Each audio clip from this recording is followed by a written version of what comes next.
Hey, what's up guys, my name's Sam. I'm a photographer and filmmaker based here in Kuala Lumpur, Malaysia, and today we're going to be doing a street photography session with the Canon 1DX Mark III, my personal, at least my current personal favorite camera for street photography. And we're going to be using a lens that I don't normally use for street photos, which is a 70-200. Personally, I prefer the 35mm focal length because it gives a lot more context, it's a lot wider, fits my personal style. But I wanted to challenge myself and get out of my comfort zone instead of just complaining and blaming the lens on my lack of good photos. I might as well try and practice and become a lot better. The reason why I don't personally like a telephoto lens, anything above 50 for street photography, is because it's a little bit too restrictive and it always looks like I'm looking and I'm being like a voyeur on the street, which is not really my preferred style. I prefer to get up close and personal as much as I can in the shot. But you know, we might as well just try something out and learn as we go along. So yeah, without further ado, let's just jump straight into the streets. What camera is this? Okay, I know, before we start, unfortunately I screwed up and I did not turn on steady shot in my DJI Osmo Action, and as I was editing it, I actually got a little bit of motion sickness, which is I think gonna happen to some of you guys, so I rather not do that. And so what I'm going to do is I'm going to be playing maybe the POV here or something, and I'm going to be sharing the pictures, and I'm going to be explaining a little bit more about my thoughts, my thought process behind these photos. So hopefully if it's a format that's great, I might just continue with it. But let's just go on. So this, for those of you who are wondering, this is a shot at Bukit Bintang in Malaysia. If any of you from overseas ever do come to Malaysia once this whole coronavirus is over, I highly suggest you guys come and visit. But this first shot coming out from the MRT, which is a train, the light here was absolutely fantastic. It was just like very nice, just a nice angle that it was coming from. It was casting a lot of nice shadows on this plant, and this guy just happened to walk by, and this is more of like a warm-up session, just warm-up photos. I think the first few photos were more of a warm-up, which is something that I like to do, especially when I'm on the street, just testing out, you know, the focusing system on this one, catching the motorcycles as he's going by. So my thoughts are always more reactionary than waiting. While I do fish a lot for the shots, personally I prefer just going around and walking, just seeing wherever I am and getting shots as I go along. So here you can't really see, but there's actually a woman running across the road, and and there we go. So I think this is one of my favorite shots. Kind of made me reminded me of Japan a little bit. So basically there was this building over here. There was the building to the top that was reflecting the light from the windows to the building on the other side, and this guy, as he was walking, he just stopped right there, and I thought like the composition and just the lighting fell very nicely. Jake gave a lot of light, gave a lot of shadows and contrast, which is something that I personally like in my photos. And I saw this Family Mart cashier, and so I one thing that I like to try and do is I always like to go around shooting with other people, and the main reason for that is because sometimes you can get shots like this. My main worry was that I was afraid that the cashier was going to notice my camera, so I had my partner, I had her stand and I pretended like I was shooting her. But I was actually shooting the cashier. In case the cashier sort of noticed me looking at her, I can kind of like cover up the fact that I'm shooting her instead. So it just gives a lot more natural reactions on the street when you're pretending to shoot someone else, so that they're not so conscious about the camera. I would have liked if maybe the lights in the Family Mart was actually, you could actually see it, so you can just give a bit of hairlight. But I think it was because my shutter speed was way too fast for the inside of the shop, so that's why you can't see anything. It's quite dark inside. Unfortunately, yes, so she's pointing up there. We're not actually pointing to a roof, we're actually pointing to the moon, which was quite visible in the shot, and I thought that was a very nice, it was just a nice half moon. And the blue and the clean look really helped. Quite a nice shot. This one I was just pretending to shoot something else, but actually I was aiming for this guy who was inside the store.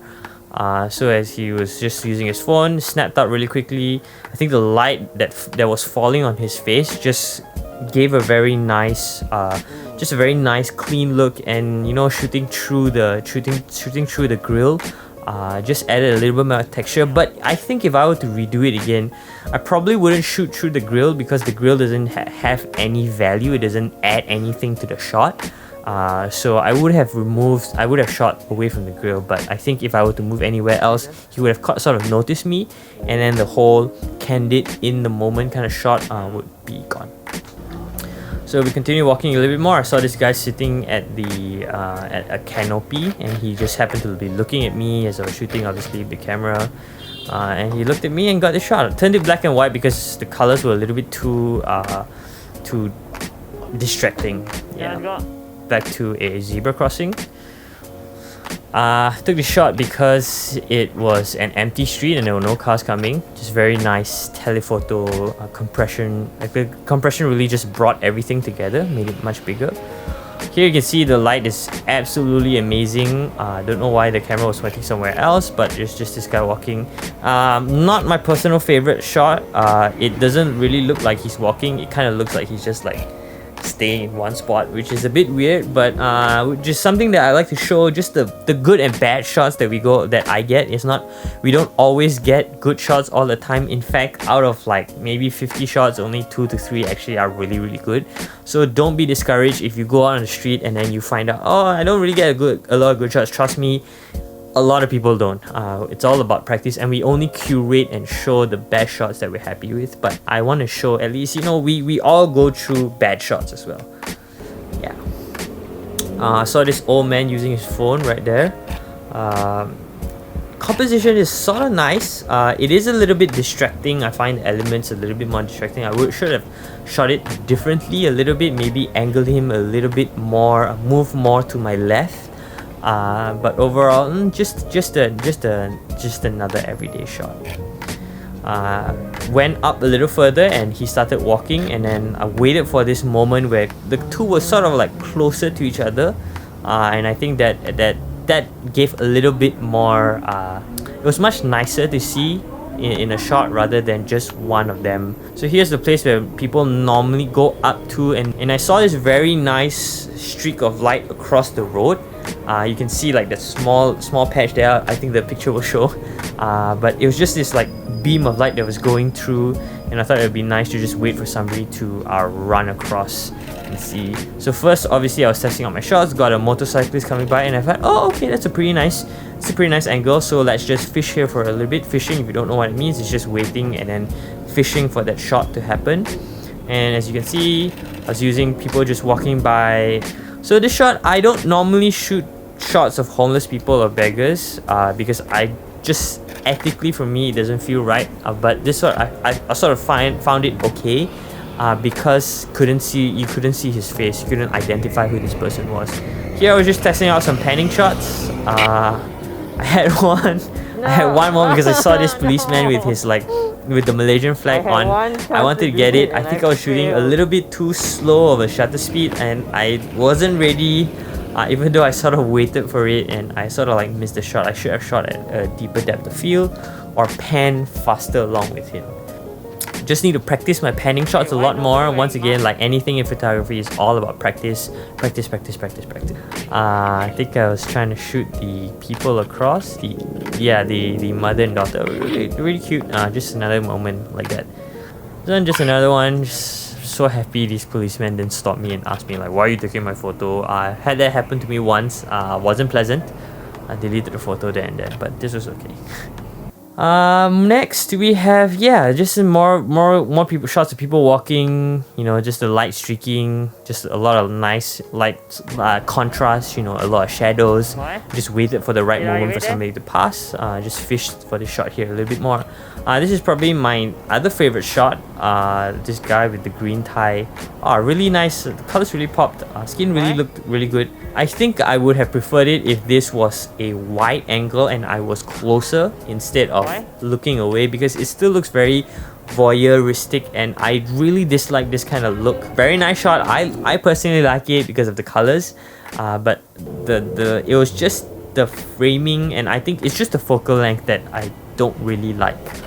Here we have just looking at some Food Panda driver, which is like Grab food here. Another one just shooting of the KL Tower.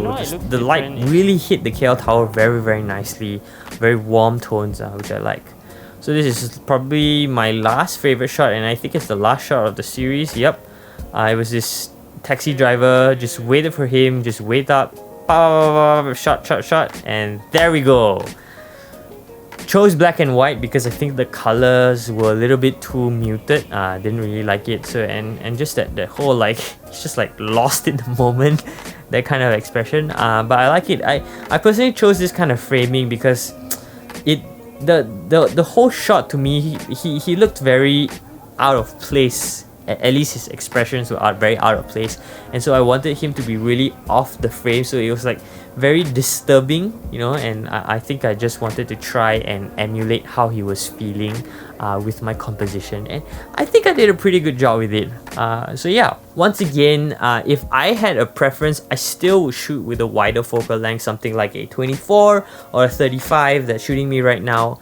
But shooting with a 70-200, once again, it kind of showed me that it's your focal length, it's really dependent on the story that you're trying to tell. If you're trying to compress the background, if you're trying to give this voyeuristic look, if you're trying to, you know, just have a specific reason in mind when you're shooting streets, when you're shooting street photos or any photos for that matter. I think a lot of people that are picking up street photography now tend to sway towards a longer focal length because they're afraid of people confronting them and telling them, oh, you cannot do this, why are you taking my photo? Trust me, stuff like that will happen regardless of what lens you use. As long as you're comfortable and you're polite, everything will be fine. But don't choose. It's okay to start out with longer focal lengths, but as you grow and progress in your photography, it's important for you to find something that resonates with the style that you're shooting. But coming back to at least my personal preference, once again, longer focal lengths is just not something that I like. I would use it for certain shots, maybe for work. Shooting on longer focal lengths is just something to add to my repertoire and something that I'm excited to practice more in the future. So yeah, thank you so much for watching. If you like this kind of format, talking a bit about the pictures and how I shot them actually, my thought process that was going on, please do let me know. Perhaps I might do that versus just a generic POV video. I'm still trying to see where this channel is going and where it's heading in the future. I do like the street photography aspect, and that's something I might be working a lot more. But if you have any questions, please do let me know. Any suggestions, I'd be more than happy to take them. Thank you so much once again. It really means a lot to me. I just hit like 1,500 subscribers, which is a big deal for me. It's like a lot. I can't even imagine where all of this came from, but I really appreciate all the support and the kind comments. So yeah, thank you so much once again, and I will see you in the next one.